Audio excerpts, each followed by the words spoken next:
Here is everything you need to know about Season 3 Cosmic Traders in Magic Chess Go-Go.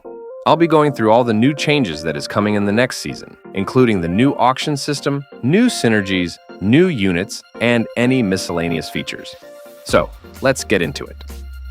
Exclusive to the Cosmic Traders season, instead of the first Go-Go box, all players now enter the auction arena while gaining some gold upon entrance. All 8 players are then free to choose between 8 rewards by navigating your commander towards their desired reward, and the auction begins. With an initial bid of 0 gold, players can try to outbid each other from 3, 6, 9, 12, 15, or 20 gold. However, if no other bids occur within 10 seconds, the highest bidder wins. An exception would be if a player pays the buyout price of 20 gold, they can immediately claim the reward. Then, as the bidding round ends, winners pay their final bid price and receive their rewards. A pretty interesting feature that can lead to a change in the way players approach their economy in the early game. Now, moving on to the new synergies, there are a total of 7 new synergies that is introduced in the new season. Starting off with Shadowcell. Each gold spent on shop refresh will grant 1 stack to Shadowcell heroes, which increases their damage by a small percentage. Don't underestimate these small percentages, as the heroes can gain up to 150 stacks. Scaling with the synergy level, it would grant up to 75%, 120%, and 165% increase in damage to the Shadowcell heroes at maximum stacks. The synergy also has a built-in economy generating feature, as each surviving Shadowcell hero has a 30% chance of granting 1 gold after winning a round, which can help you hit maximum stack as quick as possible. Starwing. Fairly similar to Dragon Altar from Season 2, where it generates enhancement tiles on the board where heroes can gain extra damage and max HP. Starwing heroes also gain 2 times the bonus effects when placed on the enhancement tiles. The biggest difference is that it deploys a draggable spaceship where you can manually position the enhancement tiles, allowing for more positioning customization in the early game, while towards the late game, the enhancement effect will also cover the entire board at 6 Starwing. Luminexus. When Luminexus heroes damage enemy units, they will be linked together and will share incoming damage with a reduced hybrid defense debuff. Pretty unique synergy overall, with the ability to link 2 heroes with defense reduction of 30 at Stage 2, link 4 heroes with defense reduction of 50, and at Stage 6, there is no limit to the number of linked heroes with defense reduction of 150. Aspirants. Basically, the new Eruditio synergy, where it creates a faith chest that can be opened once in the game, granting rewards according to the accumulated faith points.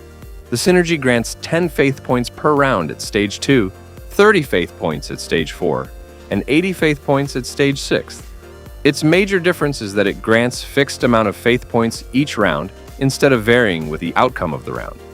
Each faith point also provides 0.1% extra skill damage to all aspirants, which is a great addition to the synergy performance overall. Metro Zero. Similar to Veneta C from the previous sets of synergies, where all allied heroes will gain 2% additional hybrid attack for each activated synergies, which means when activating 8 synergies, it grants a total of 16% additional attack to heroes. But at 8 synergies activated, heroes also gains a 8% damage reduction, and when 10 synergies are activated, heroes also gain 8% hybrid lifesteal. Basically, the more synergies you activate, the stronger your entire team gets. Phasewarper. With synergy stages of 2 and 4, activating the synergy grants Phasewarpers 20 to 35% damage increase. And when their HP drops below 40% for the first time, they immediately move to a safe location on the board and recover 35 to 70% HP. Pretty simple. And lastly, Scavenger. Activating 2 Scavenger will grant a random hero from the shop at the start of each round, and 3 extra gold when you max out the synergy at 3. Similar to the Summoner synergy from Season 2, just a useful economy synergy that you could prioritize maxing out in the early game. Before moving on to the new units, if you found this video helpful, it would be greatly appreciated if you could consider subscribing and also leaving a like, as these videos require a long editing process. Now back to the video. Moving on to the new units, I'll only be diving into the new 5 gold heroes, which are usually what people are most interested in. Starting off with Harley, with Starwing and Phasewarper synergies. He has a passive, where his ability changes depending on which row he is placed on. casting Poker Trick when placed on the front 2 rows, and casting Deadly Magic when placed on the last row. Next up, we have Natalia with Shadowcell and Swordsman Synergies. She attacks the farthest enemy within 4 tiles and dealing high burst damage twice. She also has a passive that prioritizes back row units and gains 100% movement speed if there are no enemies within 1 tile in range. With Luminexus and Stargazer synergy, we have Novaria that summons an astral sphere at the current target that deals huge amount of damage. She also has a passive where she unleashes an astral echo at the start of the battle and dealing damage to enemies hit, which helps to link multiple targets at once with Luminexus synergy activated. With Aspirants and Mage synergy, we have Angela, which will protect allied hero with the lowest HP percentage by granting shield. She also emits 5 light waves towards the nearest enemy to deal magic damage, basically staying true to what the hero does in ML. Second to last, we have Minsitthar with Dawnbringer and Defender synergies. He casts King's Calling that stuns enemy units and restores some HP, while the summoned guards help deal additional damage.